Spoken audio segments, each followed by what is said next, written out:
دوستان عزیز سلام.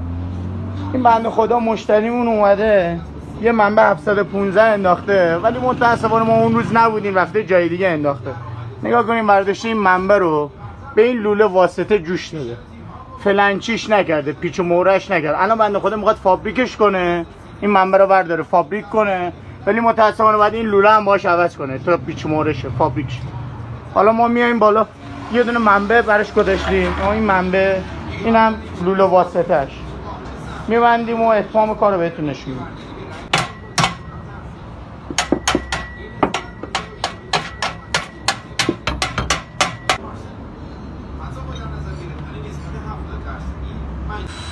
این سپری هم که برش خورده براش یه لیپ در نظر میگیریم که جاش خوب به نظر برسه. سپرشو بریدن، من خدا یه لیپ براش نداشت. این هم یه لوله واسطه که پیچ و موره شده، فلنچی شده کامل. میاد یه منبع عقب هم براش نصب کنیم، یه فلنچ هم براش اینجا بستیم و یه لیپ هم فعلا گذاشتیم براش تا بعدم بیاد یه سر اگزوز هم براش.